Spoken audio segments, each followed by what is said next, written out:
Welcome to Clueless Luthier. I'm Mark. The last video I did, I put on the bridge, and by the time I was done, had decided that I was not happy with some of the finish work. And so what I've done is I went back and I did it. I took video and I will just talk over the video and editing because I didn't want to get distracted on some of this. I'd never done it before. So let me show you that.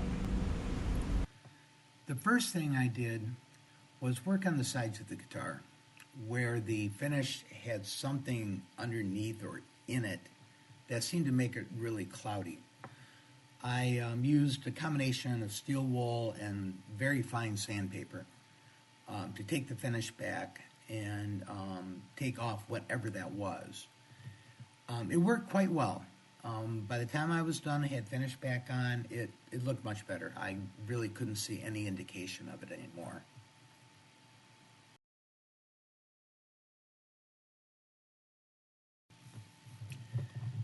If it appears that I'm using a soldering iron on my wood top, you're right, that's exactly what I'm doing. The gouge that was put in it really appeared that it had been, the fibers in the wood had been compressed in.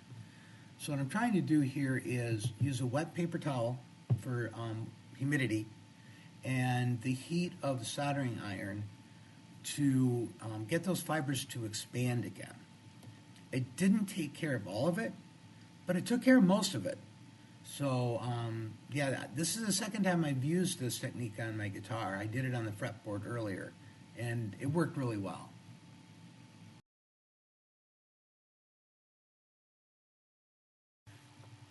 I'm now doing drop fills with medium viscosity AC glue in order to fill not only that scratch where any spots that did not come up all the way, but any other low spots or imperfections I could find that I might be able to improve it.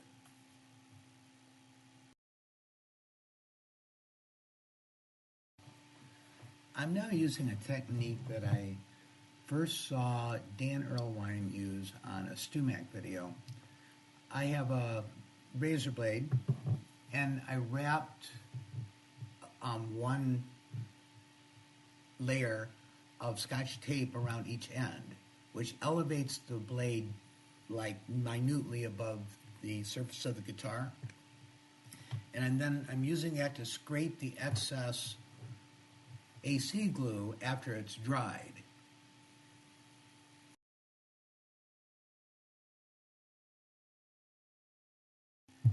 Here I'm using a miniature sanding block with fine sandpaper to take the AC glue down flat to the surface of the guitar. Once I had everything down to 600 grit sandpaper, I took it back upstairs and started the True Oil process again. So here's the finished product. The scratch, I don't even think I took a good video of it. It didn't totally disappear, but boy, most of it did. And a couple other spots that I was unhappy with. They look a lot better. What else did I do? I did some other fills as I was going along. I did work on the saddle.